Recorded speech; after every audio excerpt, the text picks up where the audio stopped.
Operation बुनियानुम मरसूस की शानदार कामयाबी पर हर साल 10 मई को यौम मार्का हक मनाने का ऐलान कर दिया। शौदा के वर्षा को 1 करोड़, जख्मियों को 10 से 20 लाख रुपए दिए जाएंगे। बयान में कहा कि हुकूमत इस जुम्मे को यौम तशक्कुर भी मनाएगी। तारीखी फतह पर कौम अल्लाह ताला की शुक्रगुजार है। वज़ीर आज़म शहबाज शरीफ तुर्क सफ़ीर से गुफ्तगू में बोले, पाक फौज ने दुश्मन को मुंह तोड़ जवाब दिया। तुर्क सफ़ीर की फौजी और सिफारती कामयाबी पर वज़ीर आज़म और पाकिस्तानी कौम को मुबारकबाद। कहा, तुर्की के अवाम पाकिस्तान की कामयाबी पर खुश हैं।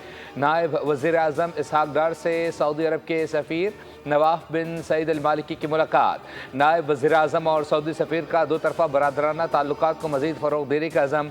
दूसरी जानिब नायब वज़ीर आज़म इसहाक डार से बरतानवी और फ्रांसीसी वज़राए ख़ारजा का टेलीफोनिक रबता। ख़ित्ते में होने वाली पेशरफ़ पर तबादला ख्याल। बरतानवी वज़ीर ख़ारजा ने अमन के लिए पाकिस्तान की कोशिशों को सराहा। फ्रांस का पाक भारत जंगबंदी का खैर मकदम, मासूम जानों के ज़िया पर अफसोस का इजहार।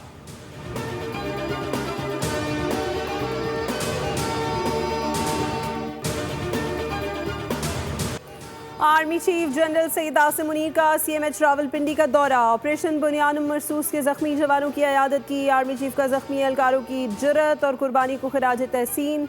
मुसल्लह फ़ौज अपने जवानों की फलाह और बहाली के लिए पुरअज़्म। ISPR के मुताबिक आर्मी चीफ ने कहा, हमारे शहरी और सिपाहियों की जुर्रत और बहादुरी और कुर्बानी पाकिस्तान की सिक्योरिटी की बुनियाद है। कौम अपनी मुसल्लह फ़ौज के साथ खड़ी है।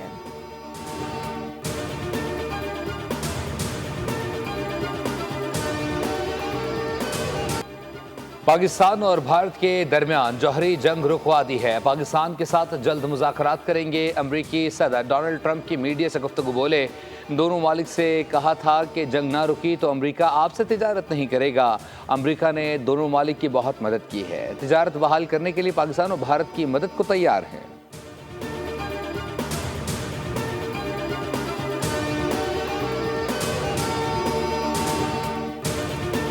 अफवाज पाकिस्तान ने कहा है कि पाकिस्तान ने तारीख का वो बाब रकम कर दिया जिसे आने वाली नस्लें फ़ख्र से पढ़ेंगी। अफवाज पाकिस्तान ने भारतीय जारियत का मुंह तोड़ और इबरतनाक जवाब देकर मौक़ा हक़ में अजीम शान फतह हासिल कर ली। ये कार्रवाई बुनियानुम मरसूस के नाम से तारीख में दर्ज हो गई, जिसने दुश्मन को हर महाज पर लर्जा कर रख दिया। ISPR के एलामिये के मुताबिक भारत के आम शहरियों पर बुज़दिलाना हमले, जिनमें मासूम बच्चे, ख़वातीन और बुजुर्ग शहीद हुए। अल्हम्दुलिल्लाह फ़ौज पाकिस्तान ने कौम के वादे को वफ़ा में बदल दिया। फ़ज़ा, ज़मीन, समंदर और साइबर हर महाज पर दुश्मन को घेर कर निशाना बनाया। भारत के फ़ख्र S-400 दिफाई निज़ाम को बेबसी से नाकारा होते देखना उसके गुरूर की मौत थी।